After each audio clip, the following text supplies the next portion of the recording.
Hello दोस्तों, कैसे हो आप सब।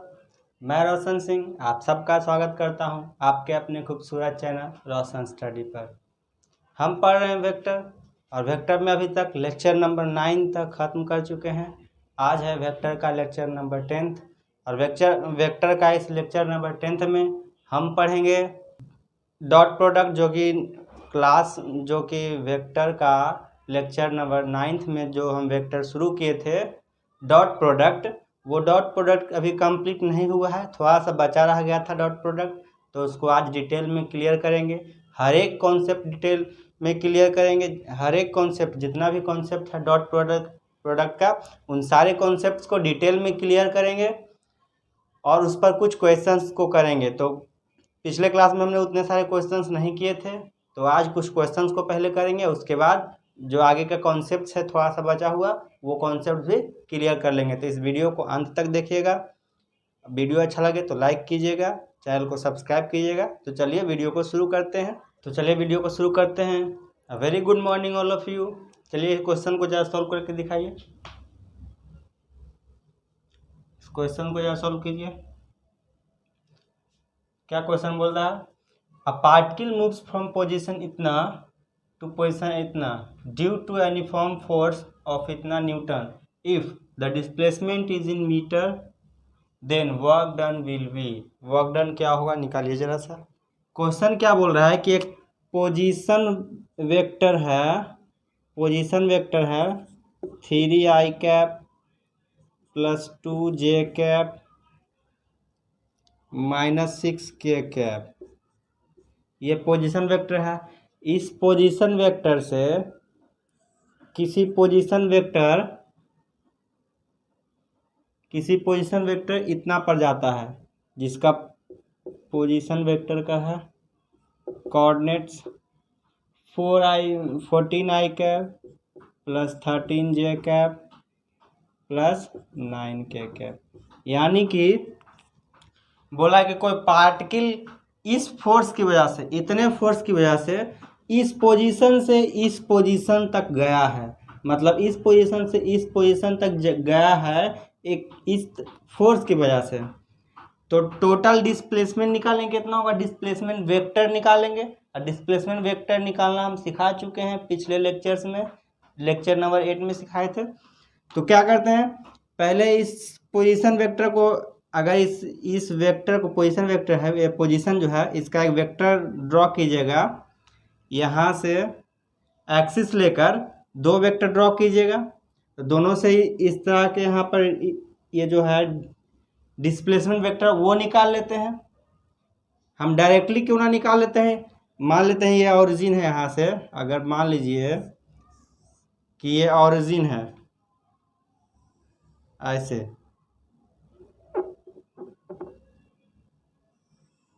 ये मानिए ऑरिजिन है, तो ये मान लेंगे R2 वेक्टर है और ये मान लेंगे R1 पोजीशन वेक्टर है। तो इतना करने का कोई ज़रूरत नहीं है, हम ऐसे सिंपली कर सकते हैं।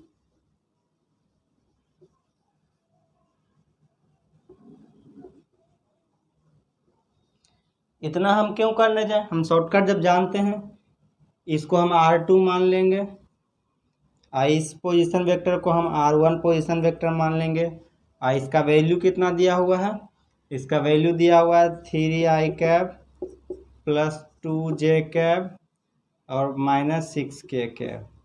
तो इस पोजीशन से इस पोजीशन तक पार्टिकल गया है, तो पोजीशन वेक्टर क्या होगा, डिस्प्लेसमेंट वेक्टर क्या होगा। डिस्प्लेसमेंट वेक्टर निकालते हैं कैसे, position vector R2 minus R1 position vector करेंगे। यानी कि इस पोजीशन, फाइनल पोजीशन वेक्टर में से इनिशियल पोजीशन वेक्टर को माइनस करेंगे तो ये डिस्प्लेसमेंट वेक्टर आ जाएगा। तो उस तरह से हम करते हैं। देखिए 14i cap plus 13j cap plus 9k cap, इसको माइनस करेंगे R1 से, यानी कि R1 में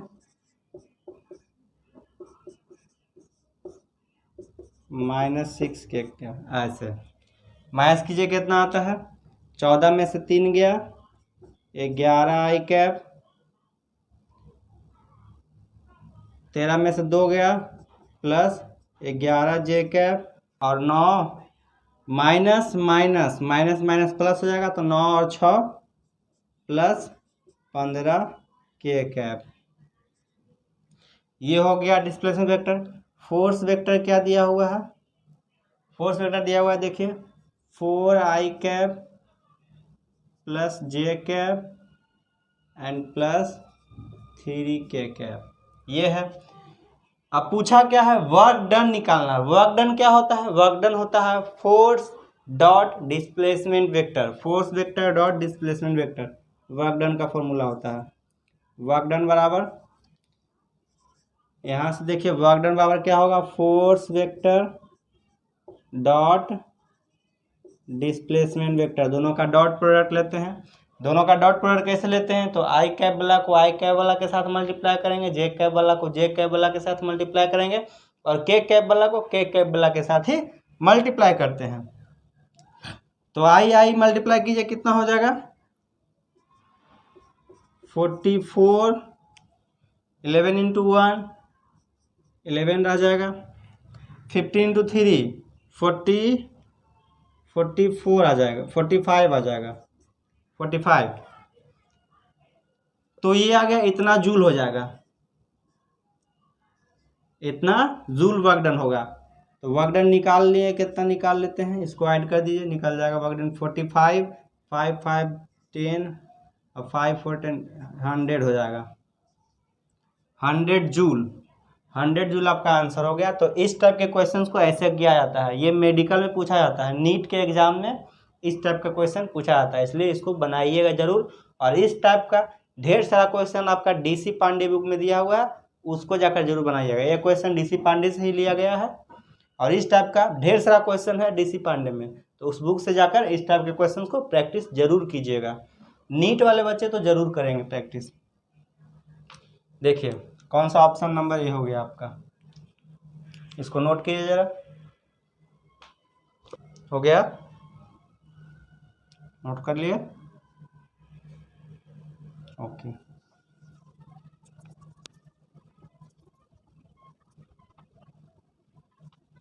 चलिए क्वेश्चन और कीजिए, इस क्वेश्चन को जरा कीजिए। क्वेश्चन क्या बोलता है? If a unit vector is represented by vector इतना, then the value of C is. C का वैल्यू पूछा है। ये वेक्टर जो है कि यूनिट वेक्टर है, मान लेते हैं कि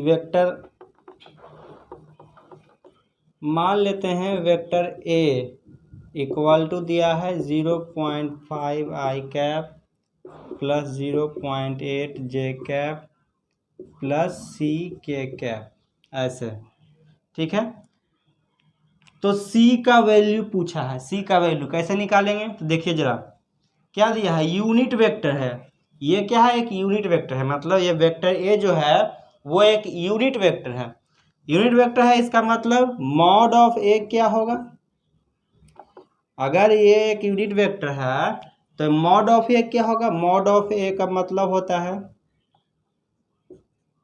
कि इस वेक्टर का जो मैग्नीट्यूड होगा, इस वेक्टर ए का जो मैग्नीट्यूड होगा वो क्या होगा? वो 1 होगा, क्योंकि यूनिट वेक्टर का मैग्नीट्यूड 1 होता है। वो आप पहले ही पढ़ चुके हैं, जानते हैं, रिवाइज ज़रूर कर रहे होंगे। यूनिट वेक्टर क्या होता है मैंने पहले पढ़ा चुका हूँ, तो आप जानते होंगे। तो ये वेक्टर ए एक यूनिट वेक्टर है, इसका मतलब इस वेक्टर ए का यूनिट वेक्टर क्या हो, इस यूनिट वेक्टर का जो मैग्नीट्यूड होगा वो 1 के बराबर होगा। तो इसका मैग्नीट्यूड कैसे निकालते हैं? तो इसका मैग्नीट्यूड निकालने के लिए क्या करते हैं? रूट अंडर आई कैप वाला का स्क्वायर, जे कैप वाला का स्क्वायर एंड के कैप वाला के स्क्वायर को करते हैं ना। तो इसका स्क्वायर करेंगे तो कितना होगा? 0.5 का स्क्वायर प्लस 0.8 का स्क्वायर प्लस सी का स्क्वायर, यही तो करते हैं। कितना आ जाएगा वैल्यू इसका?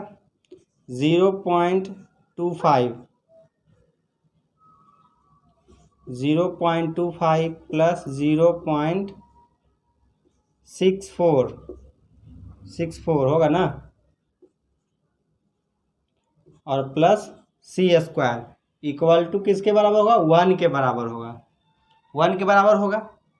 यानी कि 0.25 plus 0.64 plus c² equal to 1 होगा।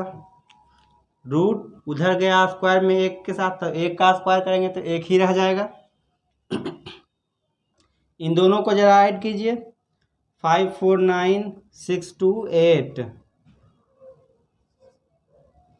0.89 प्लस c² इक्वल टू 1 हो जाएगा। अब c² इक्वल टू क्या हो जाएगा, 1 माइनस 0.89 होगा कि नहीं होगा।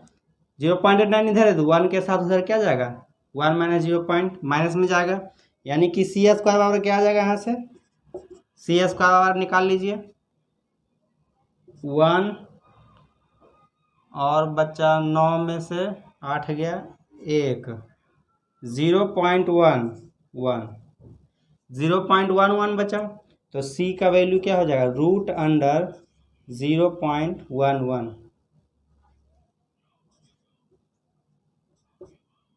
Root under 0.11। तो ये आपका आंसर हो गया। देख लीजिए कौन सा option, option number B, option number B आपका मैच कर रहा है। तो ये आपका आंसर हो जाएगा। ऐसे सॉल्व करते हैं इस टाइप के क्वेश्चन को, और इस टाइप के क्वेश्चन हर साल नीट में आता ही आता है,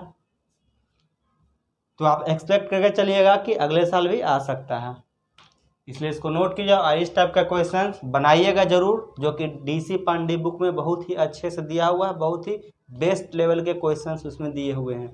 उस बुक को कर लीजिएगा आप। अगर जेई मेंस के लिए स्पेशल आता है और नीट के लिए भी स्पेशल आता है, तो आप नीट के लिए भी कर सकते हैं, नीट के बुक से भी बना सकते हैं और जेई मेंस के बुक से भी बना सकते हैं, आपके लिए अच्छा होगा। बेस्ट उसमें क्वेश्चन दिया गया है। ऐसे इसको नोट कीजिए। इसको पहले कैसे किए हम लोग, तो वेक्टर ए जो है यूनिट वेक्टर दिया था कि ये वेक्टर जो है एक यूनिट वेक्टर है, वो लिख दिया क्वेश्चन में साहब कि एक यूनिट वेक्टर है। जब यूनिट वेक्टर है तो इसका जो मैग्नीट्यूड होगा वो 1 के बराबर होगा, यानी वेक्टर ए का मैग्नीट्यूड 1 के बराबर होगा। ए का मैग्नीट्यूड कैसे निकालते हैं, तो रूट अंडर i कैप वाला का स्क्वायर, जे कैप वाला का स्क्वायर, सी के कैप वाला का स्क्वायर करेंगे। कितने के बराबर होगा, ये मैग्नीट्यूड निकला है, मैग्नीट्यूड किसके बराबर होगा, 1 के बराबर होगा। तो इस मैग्नीट्यूड को 1 के बराबर कर दिए, यहाँ से रूट उधर जाएगा स्क्वायर में, तो 1 का स्क्वायर 1 ही रह जाएगा, तो इतना इक्वल टू इतना हो गया। इन दोनों को ऐड के अंदर आया 0.89 प्लस c² इक्वल टू 1, तो c² इक्वल टू क्या होगा, उधर माइनस में जाएगा 1 के साथ, तो 1 माइनस 0.89 होगा। 0.89 1 माइनस करेंगे तो क्या होगा, 0.11 होगा। c² इक्वल टू 0.11 आया, तो c इक्वल टू क्या होगा, रूट अंडर 0.11, यानी कि ऑप्शन बी आपका मैच कर गया। नोट कर लीजिए। ओके,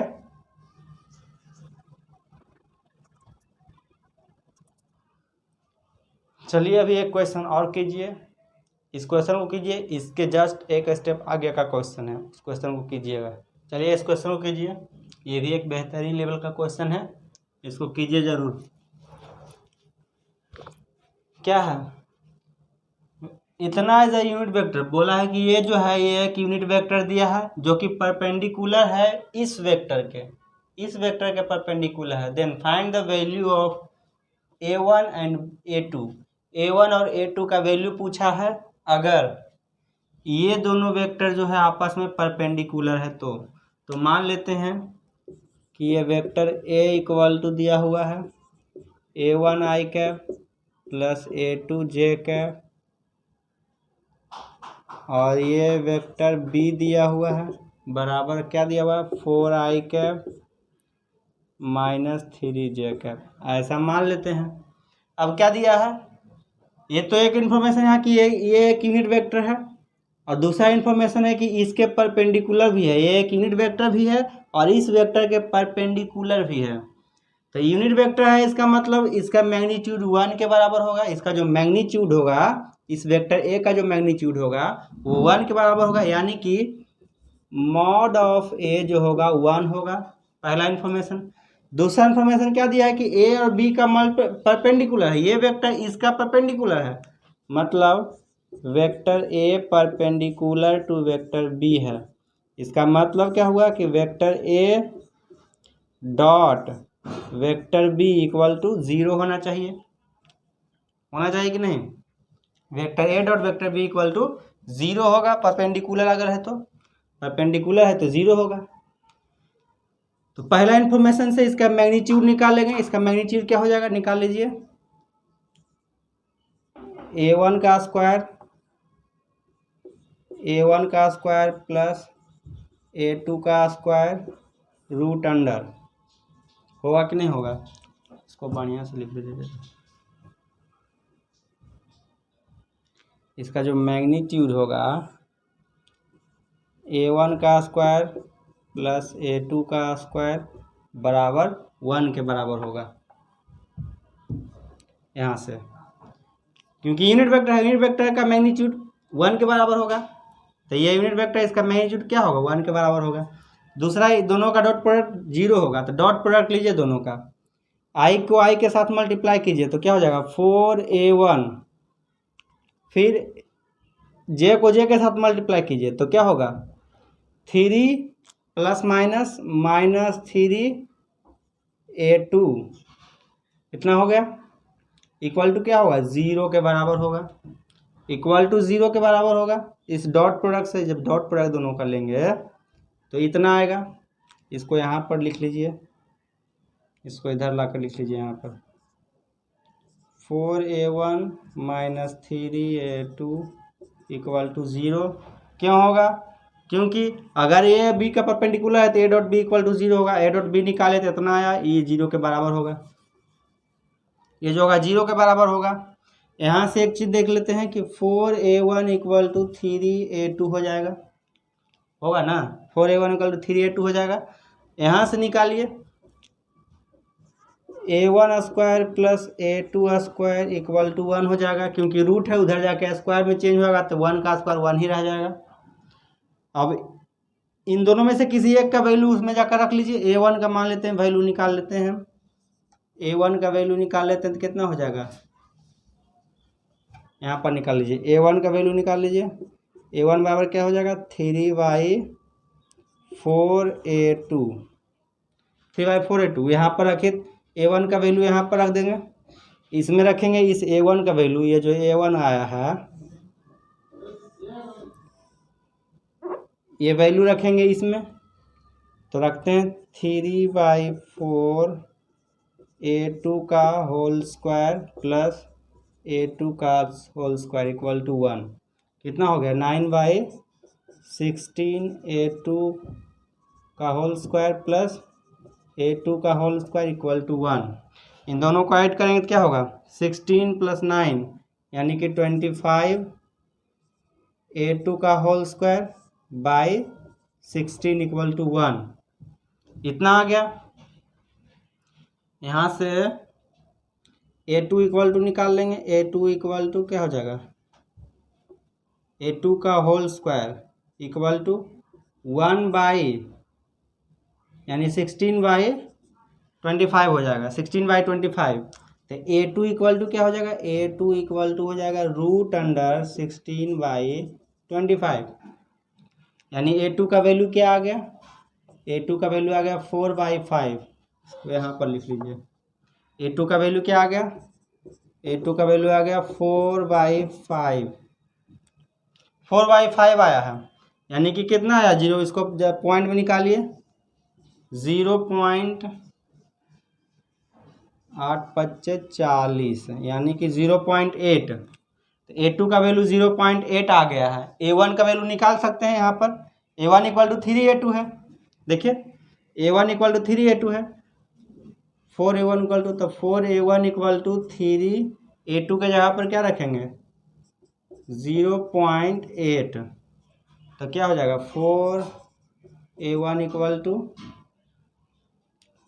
2.4, a1 इक्वल टू 2.4/4, ये कितना पर हो जाएगा जरा देखिए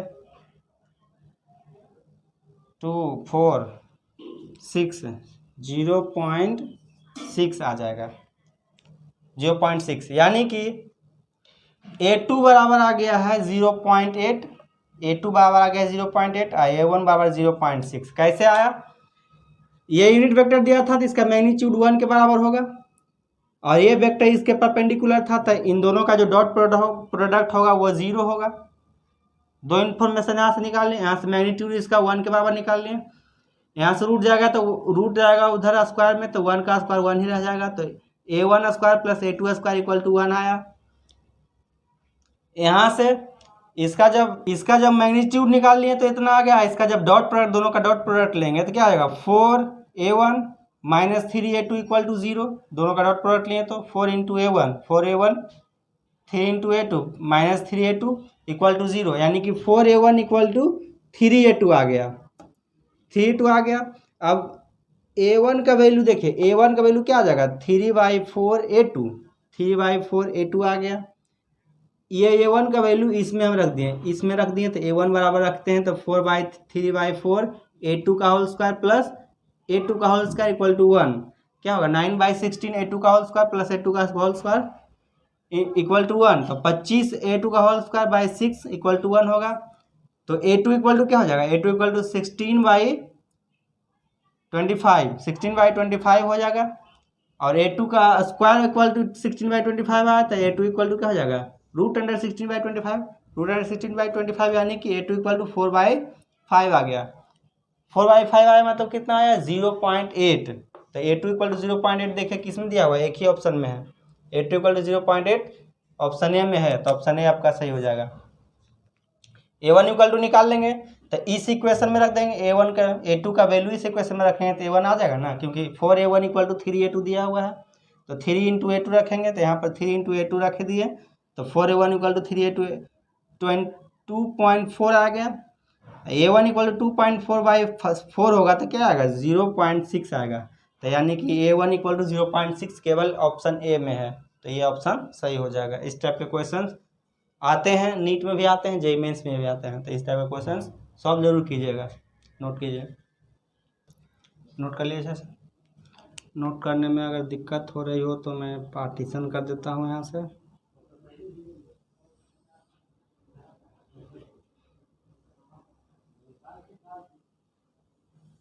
ये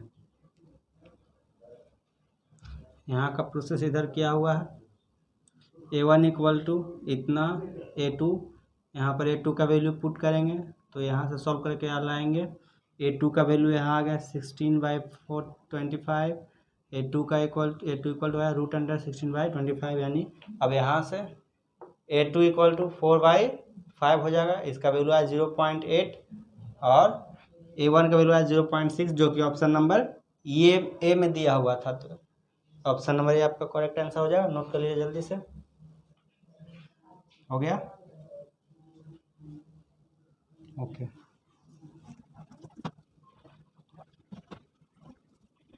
अब एक छोटी सी टॉपिक पढ़ लेते हैं, जिसमें जनरली दे दिया जाता है कि दो वेक्टर दे दिया जाता है, उन दोनों के बीच का एंगल पूछा जाता है। इस कॉन्सेप्ट में कैसे दिया जाता है क्वेश्चन, दे दिया जाता है कि अगर दो वेक्टर है, दोनों वेक्टर के बीच का एंगल हमें पूछ देता है कि दो वेक्टर दे दिया गया है, अब कार्टेशियन फॉर्म में दो वेक्टर दे देगा, बोलेगा इन दोनों वेक्टर के बीच का एंगल क्या होगा, एंगल निकालिए। तो एंगल निकालना भी सीखेंगे, उसके लिए एक छोटा सा कॉन्सेप्ट है, कॉन्सेप्ट को सीख लेते हैं, उसके बाद उस टाइप के ढेर सारे क्वेश्चन करेंगे, क्योंकि इस टाइप के क्वेश्चन नीट में आते हैं, हमें हमेशा आते ही रहते हैं।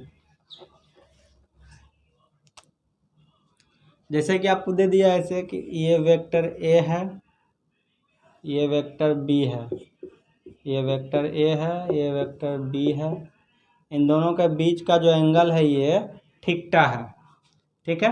तो इन दोनों का जो डॉट प्रोडक्ट होगा vector A dot vector B, वो क्या होगा mod of A mod of vector A into mod of vector B into cos theta के बराबर होगा कि नहीं होगा, ये तो होगा, ठीक है। यहाँ से अगर कॉस थीटा का वैल्यू हम निकाल लें, यहाँ से अगर हम कॉस थीटा का वैल्यू निकाल लें तो थीटा का वैल्यू आसानी से निकाला जा सकता है, निकाल लीजिए जरा, क्या हो जाएगा A dot B, vector A dot vector B, यहाँ भागा में चला गया इसके साथ, by mod of A into mod of B, इतना हो जाएगा। यहाँ से अगर हम कॉस थीटा का वैल्यू पता कर लेंगे तो थीटा में पता हो जाएगा कि नहीं, थीटा कैसे पता होगा, तो थीटा इक्वल टू क्या हो जाएगा, cos inverse A dot B by mod of A into mod of B. ऐसे इसको ऐसे यहाँ से थीटा निकाला जा सकता है। तो ये दो फॉर्मूले को नोट कर लीजिए, इसी को नोट कीजिएगा, ज़्यादा दोनों को नोट करिए, अच्छा याद रखिएगा दोनों को तो और भी अच्छा होगा। क्योंकि किसी में क्या होगा, आपको कॉस थीटा का वैल्यू, कॉस थीटा जो आएगा उसका वैल्यू आपको पता होगा, और किसी में क्या होगा कि कॉस थीटा का वैल्यू आपको पता ही नहीं होगा। तो इस फॉर्म में आपको लिखना होगा। जब कॉस थीटा का वैल्यू आपको नहीं पता है, कॉस थीटा का वैल्यू जो आया है वो कितना, थीटा का वैल्यू कितना पर आएगा वैल्यू, वो अगर नहीं पता है तो ऐसे आप लिख सकते हैं, ये भी सही माना जाएगा। ठीक है, तो नोट कीजिए, इसको नोट कीजिए। उसके बाद क्वेश्चन करेंगे, एक क्वेश्चन यहीं पर करके दिखाइए। एक क्वेश्चन मान लीजिए कि वेक्टर ए इक्वल टू दे दिया है I cap plus J cap plus K cap, vector B equal to दे दिया है -2 आई कैप -2 जे कैप -2 के कैप। बोला है find the angle between them, इन दोनों के बीच का एंगल पता कीजिए। देखिए कैसे दे दिया है, वेक्टर एक कार्टेशियन फॉर्म में दे दिया है, तो इस टाइप का आता है क्वेश्चन, कार्टेशियन फॉर्म में वेक्टर दे देगा और उसको एंगल, दोनों के बीच का एंगल पूछेगा, एंगल क्या होगा। तो इन दोनों वेक्टर के बीच का एंगल निकालते हैं, कैसे निकालेंगे, इस फार्मूला पर बेस्ड कर, इस फार्मूला से निकालेंगे। पहले इसका डॉट प्रोडक्ट लेंगे, इन दोनों का डॉट प्रोडक्ट लेंगे, उसके बाद इन दोनों का मैग्नीट्यूड निकालेंगे और मैग्नीट्यूड का मल्टीप्लाई करेंगे और डॉट प्रोडक्ट करेंगे दोनों का, और दोनों को डिवाइड करेंगे तो कॉस थीटा का वैल्यू आ जाएगा। कॉस थीटा का वैल्यू निकालेंगे तो थीटा का वैल्यू इजीली निकाल सकते हैं। तो निकालिए जरा, इन दोनों को डॉट प्रोडक्ट कीजिए, ए डॉट बी बराबर क्या हो जाएगा, इसको इसके साथ क्या हो जाएगा, -2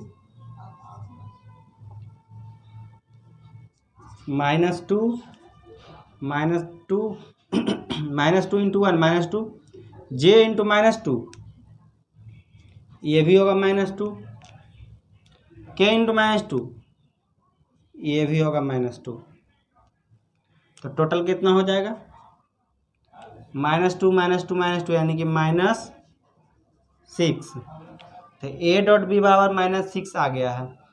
अब इसका मैग्नीट्यूड निकालेंगे, ए का और बी का मैग्नीट्यूड निकालेंगे, तो ए का मैग्नीट्यूड और बी का मैग्नीट्यूड, तो निकालिए जरा ए का मैग्नीट्यूड, यहाँ निकाल लेते हैं। मॉड ऑफ ए बराबर √1 का स्क्वायर प्लस 1 का स्क्वायर प्लस 1 का स्क्वायर, मॉड बी बराबर √-2 का स्क्वायर प्लस -2 का स्क्वायर प्लस -2 का स्क्वायर। इसका क्या होगा, 1 1 1 यानी कि 3, यानी कि √3 हो जाएगा ये, और ये कितना हो जाएगा, 2 का स्क्वायर 4, 2 का स्क्वायर 4, 2 का स्क्वायर 4, कितना हो गया 4 4 4 यानी 12। तो √12 यानी कि कितना हो जाएगा 3 × 4, √3 × 4 यानी कि 2√3। तो मॉड बी का वैल्यू आ गया 2√3, मॉड ए का वैल्यू आ गया √3। अब इस फॉर्मूले पर रख दीजिए, इस फॉर्मूले पर इन दोनों वैल्यू को रख दीजिए। ए डॉट बी बराबर क्या आ गया, -6 by mod A into mod B, mod A equal to कितना आ गया √3 into mod B equal to कितना आ गया 2√3। इसको जरा सॉल्व कीजिए, कितना हो जाएगा, ये 2 से चला जाएगा, ये 3 बार में, तो कितना हो जाएगा 3 बाई -3 हो जाएगा, √3 इंटू √3 3 हो जाएगा, 3 से 3 गया इक्वल टू -1 हो जाएगा। यानी कि कॉस थीटा का वैल्यू -1 कब आता है,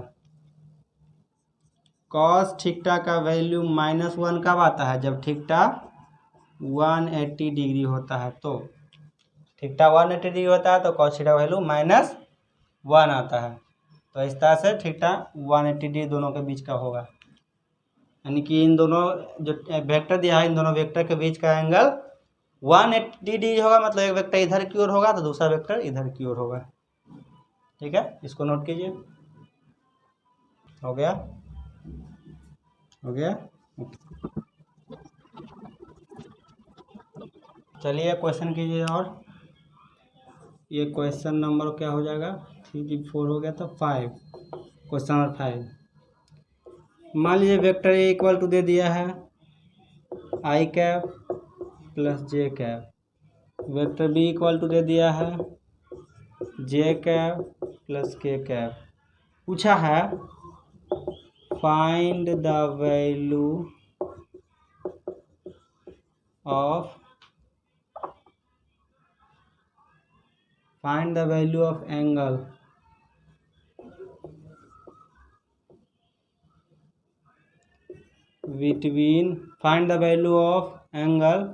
between vector A and vector B, यानी कि ए और बी के बीच का एंगल पूछा है आपको। तो कैसे निकालेंगे, simple, cos theta equal to mod A dot B equal to mod A into mod B.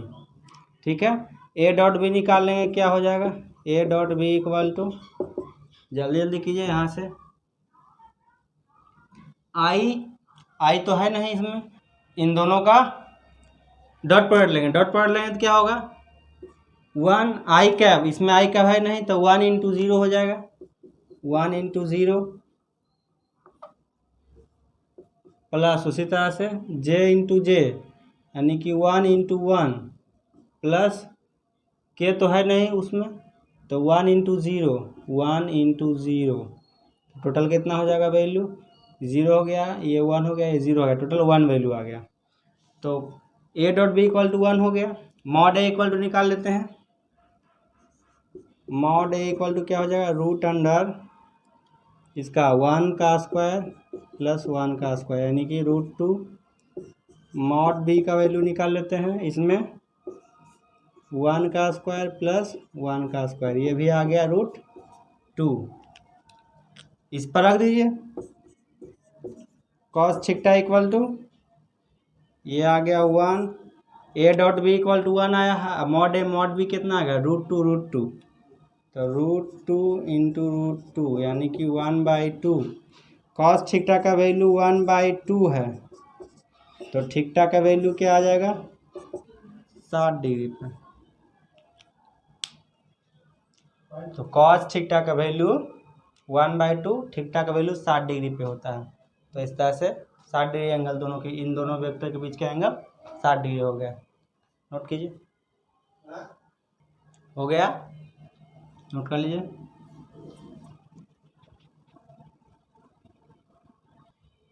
चलिए क्वेश्चन और करते हैं अभी।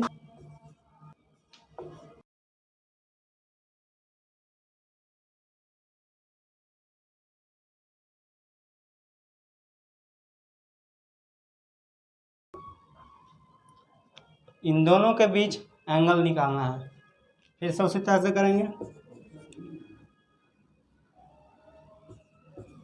Cos theta equal to A dot B by mod A into mod B. A dot B का value निकाल लेंगे यहाँ पर, I into I, 2 into 2, 2 into 1 2 हो जाएगा, यहाँ पर आई इंटू 2 इंटू 1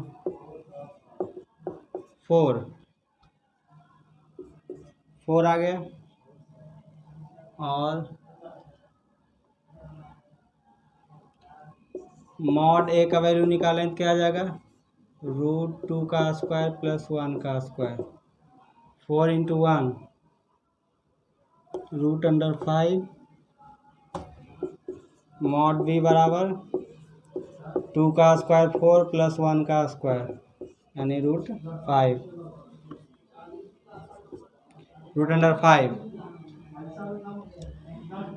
तो यहाँ पर कीजिए, √5 इंटू √5 कॉस थीटा का वैल्यू 4/5 आ जाएगा। 4/5 कॉस थीटा का वैल्यू 4/5 कितने डिग्री पर आता है? थीटा का वैल्यू क्या होगा ज़रा निकालिए। ये मैं पढ़ा चुका हूँ, ये जो है मैं पढ़ा चुका हूँ। इसमें एक ट्रायंगल ऐसा वाला होता है, ये थीटा एंगल है, ये 3, ये 4, ये 5 होता है। थीटा का सामने वाला 5, ये 3, ये 4। थीटा के सामने वाला एंगल साइड छोटा है तो ये एंगल छोटा होगा। कॉस थीटा का वैल्यू क्या था? Base by hypotenuse. Base by hypotenuse मतलब ये थीटा कितना होगा? 37 डिग्री। तो वेक्टर ए और वेक्टर बी के बीच का एंगल 37 डिग्री होगा। ऐसे इसको भी नोट कर लीजिए। अब इसके बाद एक छोटा सा कॉन्सेप्ट आगे पढ़ेंगे, उसके बाद लेक्चर को ख़त्म कर देंगे। नोट कीजिए, नोट कर लीजिए, अच्छा से नोट करिए। ओके, हो गया।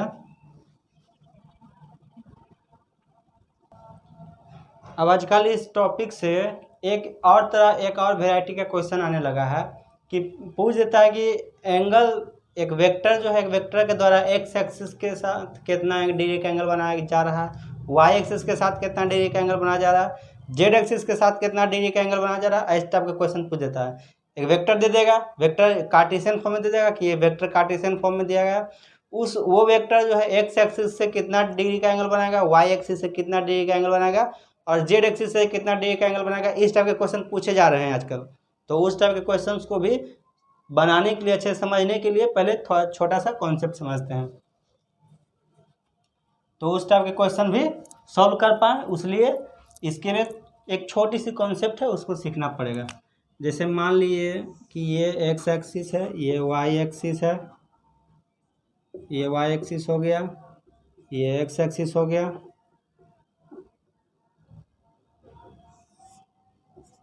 ये जेड एक्सिस हो गया। अब क्वेश्चन क्या दिया जाता है? क्वेश्चन दिया जाता है कि एक कोई वेक्टर है, ए एक वेक्टर है। अब बोल दिया जाता है कि वेक्टर ए जो है एक्स एक्सिस से कितना डिग्री का एंगल बनाएगा, वाई एक्सिस से कितना डिग्री का एंगल बनाएगा और जेड एक्सिस से कितना डिग्री का एंगल बनाएगा। तो हम मान लेते हैं, मानते हैं, लेट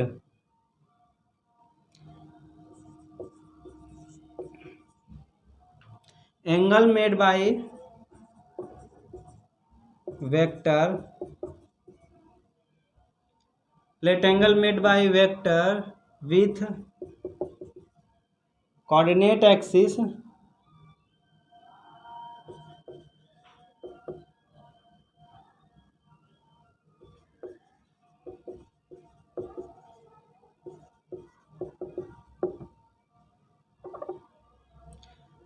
मानते हैं कि कोऑर्डिनेट एक्सिस एक्स एक्सिस के साथ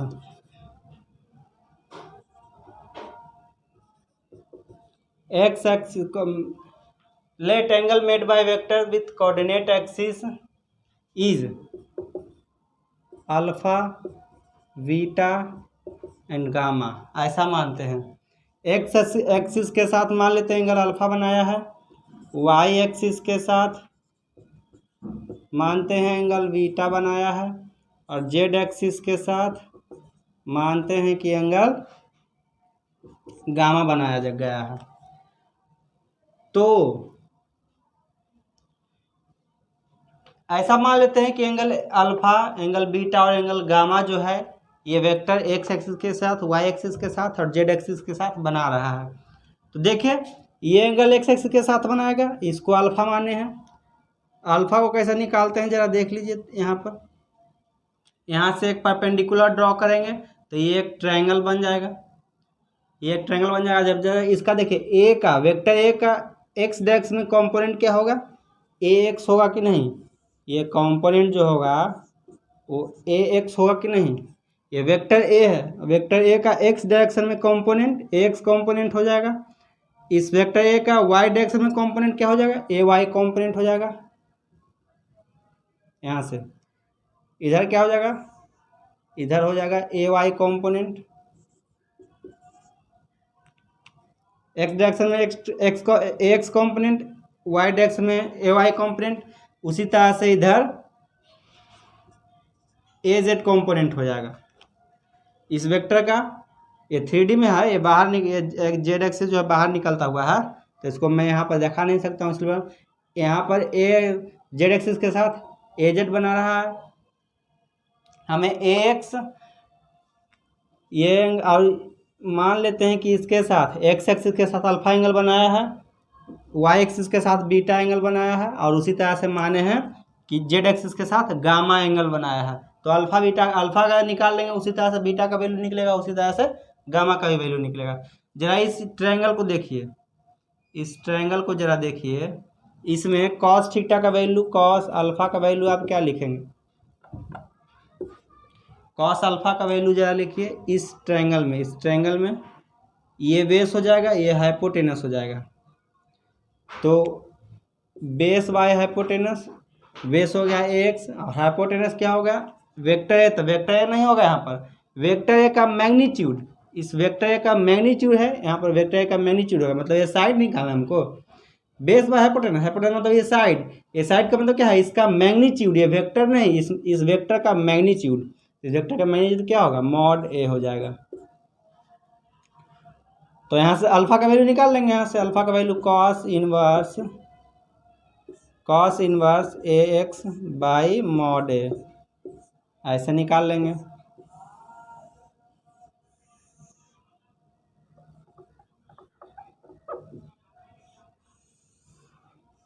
ऐसे सिमिलरली उसी तरह से कॉस बीटा का वैल्यू भी निकाल लेंगे। कॉस बीटा का वैल्यू क्या होगा? A Y by mod A, A Y by mod A, A Y by mod A हो जाएगा। अब यहाँ से बीटा का वैल्यू निकल जाएगा, cos inverse A Y by mod A, ये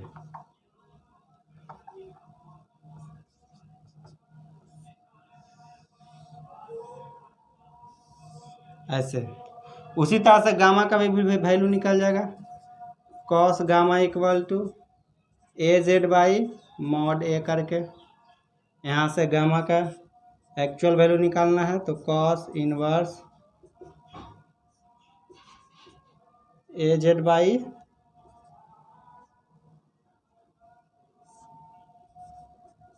मॉड ए, ऐसे। चलिए इन तीनों को नोट कीजिए। एक्स एक्सिस के साथ अल्फा एंगल, वाई एक्सिस के साथ बीटा एंगल और जेड एक्सिस के साथ गामा एंगल, इतना याद रखिएगा। और बस ये याद रखिएगा कि अल्फा इक्वल टू होगा cos inverse A X by mod A, beta equal to होगा cos inverse A Y by mod A, और गामा इक्वल टू होगा cos inverse A Z by mod A. इतना इन तीनों को याद रखिएगा, बस आपका हर एक क्वेश्चन सॉल्व हो जाएगा इससे। नोट कीजिए, इसको नोट कीजिए, जल्दी से अच्छे से नोट कर लीजिए इसको। उसके बाद मैं इस पर एक क्वेश्चन कराऊंगा, उसके बाद एक छोटा सा कॉन्सेप्ट और रह गया है, बस वो कॉन्सेप्ट कर लेंगे, उसके बाद लेक्चर को ख़त्म करेंगे। हो गया? चलिए सॉल्व कीजिए जरा इस क्वेश्चन को। बिल्कुल उसी कॉन्सेप्ट बेस है जो मैंने अभी आपको बताया है। The angle which a vector इतना makes with X Y and Z axis.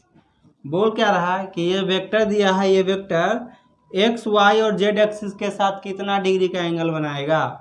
तो इसका कॉम्पोनेंट लेंगे एक्स एक्सिस की तरफ, तो अल्फा मानेंगे कॉम्पोनेंट को, तो कॉस अल्फा इक्वल टू होगा एक्स को मान लेते हैं वेक्टर ए, तो वेक्टर ए का एक्सिस की तरफ कॉम्पोनेंट होगा ए एक्स, तो एक्स हो जाएगा, तो इसका एक्स कॉम्पोनेंट निकालेंगे। तो पहले क्या करेंगे?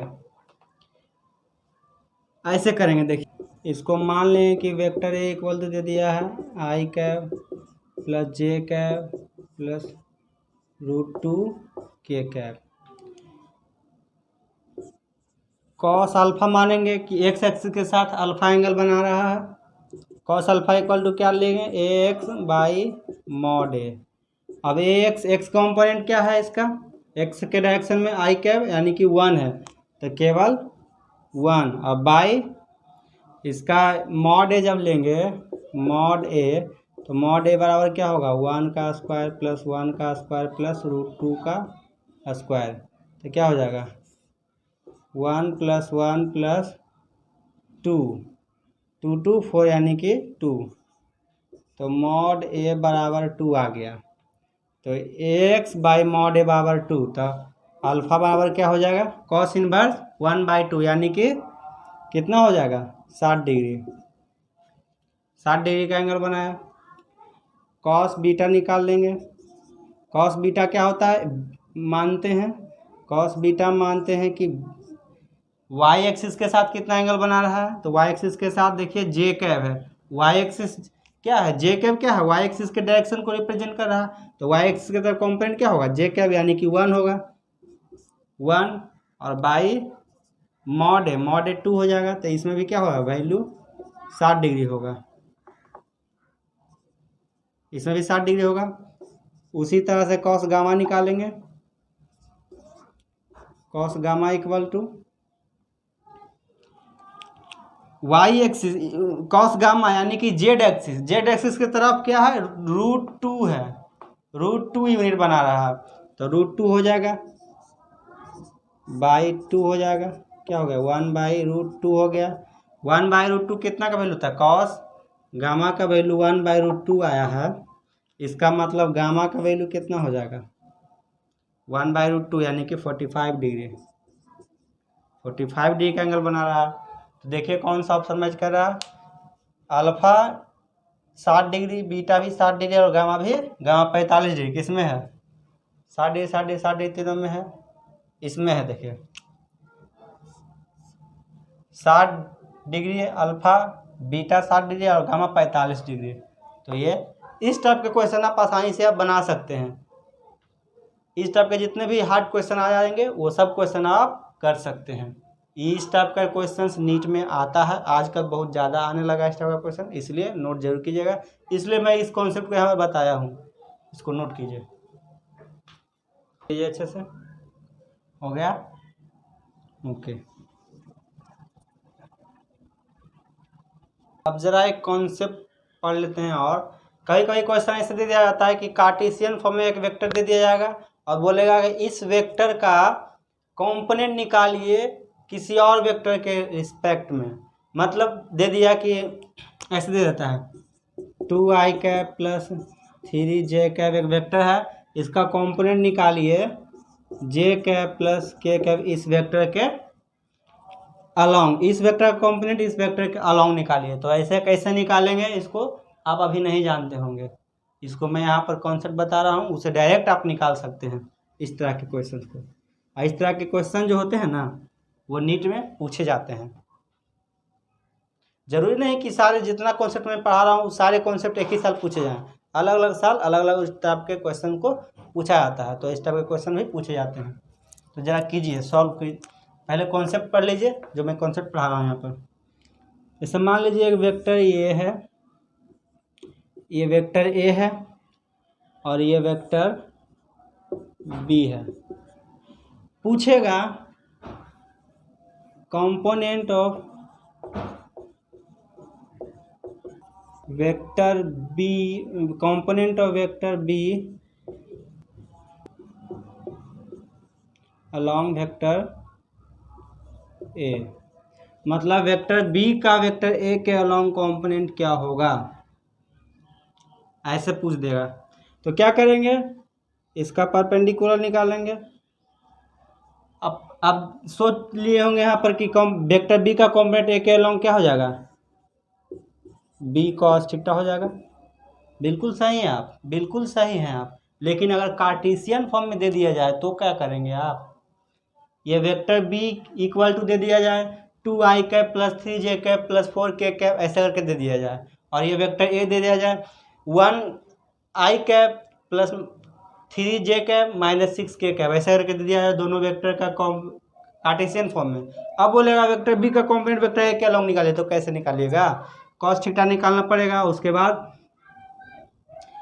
बाद वेक्टर ए का जो मैग्नीट्यूड होगा उसका निकालना, बहुत सारा प्रोसेस इसमें लग जाएगा। उससे है कि जितना प्रोसेस करना है इसमें वो सारा प्रोसेस हम यहीं पर कर लेते हैं और उसको बाद इसके रिजल्ट को बस याद रखेंगे, क्योंकि एग्ज़ाम में क्वेश्चन आपको कम से कम टाइम में बनाना है।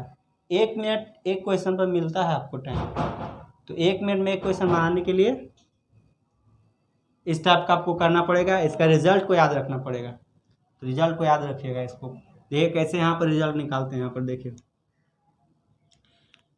ये वेक्टर बी का ए के अलॉन्ग क्या हो जाएगा, कॉस बी कॉस थीटा हो जाएगा। बी कॉस थीटा हो गया। अब जरा देखिए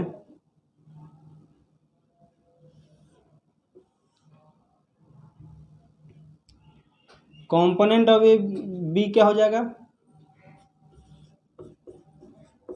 बी कॉस थीटा हो गया। और हम पहले पढ़ चुके हैं कि कॉस थीटा का वैल्यू क्या होगा, कॉस थीटा का वैल्यू क्या होगा, A dot B vector A dot vector B equal to by mod A mod B cos theta equal to mod A by mod A dot mod B vector A dot vector B by mod A mod B. एक cos theta value आ गया। ये सब आपको करना पड़ेगा question में उस समय। अगर इसको रिजल्ट को आप याद रखते हैं तो डायरेक्ट आप क्वेश्चन को कर लीजिएगा। ये हो गया। बी क्या बोला, component of B along A, B का कंपोनेंट ए के अलोंग, तो बी का कंपोनेंट ए के अलोंग क्या हो जाएगा, बी कॉस थीटा हो जाएगा। अब कॉस थीटा का वैल्यू ये जो आया है वो रख देते हैं यहाँ पर हम, B into A dot vector B by mod A mod B. अब देखिए मॉड ए मॉड बी क्या है, मॉड बी क्या है, एक मैग्नीट्यूड है बी, एक मैग्नीट्यूड वेक्टर बी का मैग्नीट्यूड है मॉड बी, और ये भी तो मैग्नीट्यूड है। ये जो बी लिखा हुआ है सिर्फ ये वेक्टर बी का मैग्नीट्यूड ही तो है, तो मैग्नीट्यूड है। तो ये वेक्टर बी से ये मॉड बी चला जाएगा तो क्या बच जाएगा, देखिए जरा, A dot B by mod A हो गया कि नहीं, A dot B vector B by mod A हो जाएगा। तो बी कॉस थीटा का वैल्यू कितना आ गया यहाँ पर देखिए,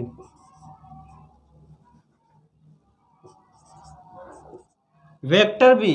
अब इसको जरा देखिए क्या लिख सकते हैं, vector A by mod A को क्या लिखते हैं, अगर कहीं वेक्टर ए बाई मॉड ए लिखा हुआ है इसका मतलब क्या है, ए कैब लिखा हुआ है। वेक्टर ए बाई मॉड ए मतलब ए कैब लिखा हुआ है, तो इसको क्या लिखेंगे, B vector B into vector B into A cap, vector B into A cap. मतलब ये जो वेक्टर बी है इसका कंपोनेंट ए के अलॉन्ग क्या हो जाएगा, vector B into A cap. Direct कर देंगे vector B into A cap. ये क्या हो गया, कंपोनेंट ऑफ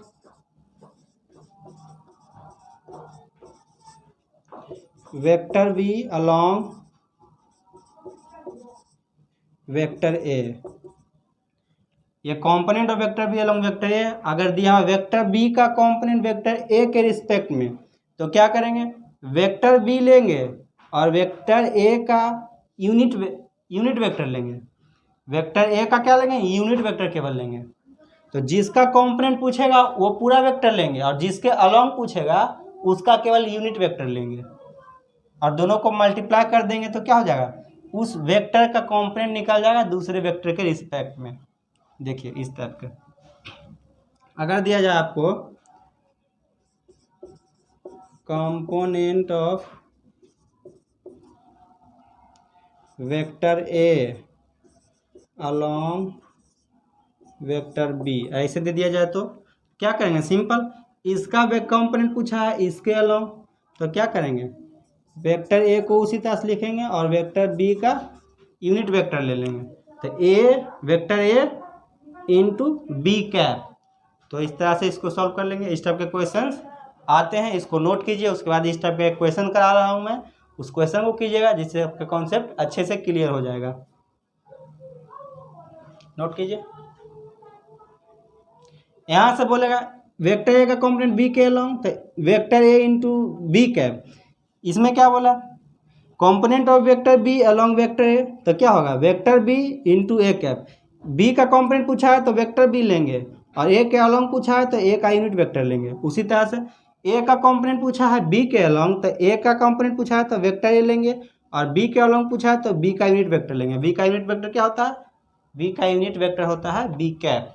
उसी तरह से ए का यूनिट वेक्टर होता है ए कैप। कहाँ से आया है, तो ये देखिए रिजल्ट इस तरह से आया, vector A dot vector B equal to vector A dot vector B by mod A. तो vector A by mod A को क्या लिख सकते हैं, ए कैप लिख सकते हैं। ए क्या है, एक यूनिट वेक्टर है, तो B into unit vector A cap हो जाएगा। यहीं से तो आया, तो बी का कॉम्पोनेंट ए के अलोंग क्या होगा, vector A into A cap, vector B into A cap. तो इस तरह से आप निकाल सकते हैं। इसको नोट कीजिए, हो गया, नोट कर लीजिए।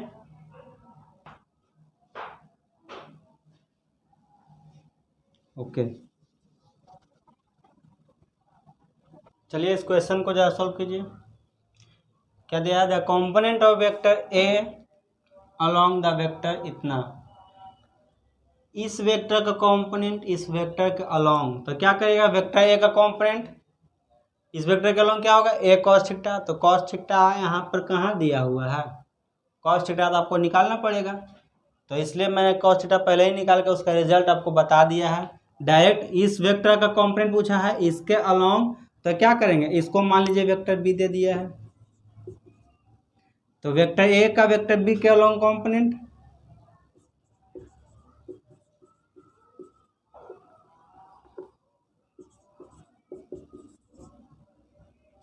वेक्टर ए अलोंग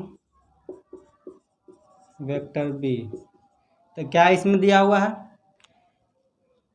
इसका डायरेक्ट रिजल्ट हम याद कर रखते हैं, vector A dot B cap, जो कि हम पहले निकाल चुके हैं, vector A dot B cap. Vector A क्या है, वेक्टर ए देखिए क्या है, 2i cap plus 3j cap. B cap क्या है, बी कैप कैसे निकालेंगे, तो बी कैप निकालने के लिए vector B by mod of B निकालेंगे, vector B by mod of B equal to होता है ना बी कैप। अब यहाँ से वेक्टर बी क्या है, वेक्टर बी है देखिए आई कैप प्लस जे कैप बटा मॉड बी मतलब इसका रूट 1 का स्क्वायर प्लस 2 का स्क्वायर, क्या हो जाएगा I cap plus J cap by 1 1 2 यानी रूट टू, तो I cap by J, I cap plus J cap by root 2, और ये वेक्टर ए, तो वेक्टर ये हो गया डॉट बी कैप का वैल्यू क्या आ जाएगा, ये आ गया बी कैप का वैल्यू। ये क्या आया, ये बी कैप का वैल्यू ही तो आया, vector A by mod A, vector B by mod B equal to B cap, vector B by mod B cap. तो इसी तरह से यहाँ पर इसको रख दीजिए। अब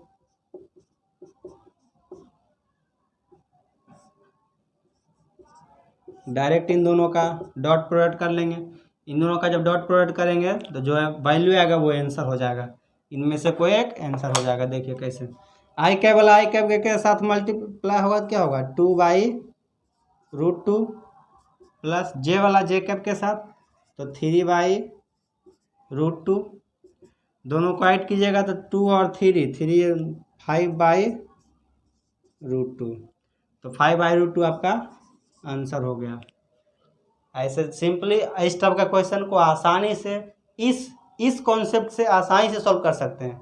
वरना अगर आप कॉस थीटा पर जाइएगा तो कॉस थीटा का वैल्यू निकालिएगा, उसमें mod A vector A dot vector B कीजिएगा, फिर मॉड ए मॉड बी कीजिएगा, उसको फिर वैल्यू निकाल कर कॉस थीटा का जो वैल्यू आएगा उसको फिर यहाँ पर डॉट फिर यहाँ पर कीजिएगा, तो बहुत ही ज़्यादा टाइम लगेगा। बी से मल्टीप्लाई कीजिएगा तो उसमें बहुत ज़्यादा टाइम लगेगा। डायरेक्ट ये याद रखिएगा, तो vector A by mod A करके बी कैप निकाल, vector A by mod B करके बी कैप निकालिएगा। ए कैप एक का कंपोनेंट पूछा है बी के अलोंग, तो A vector A dot B cap कर देंगे, दोनों का डॉट प्रोडक्ट सिंपली ऐसे निकाल देंगे, यहाँ से डायरेक्ट आंसर हो जाएगा। देखिए कौन आंसर मिल गया, ए, ऑप्शन नंबर ए आपका सही आंसर है। नोट कीजिए इसको,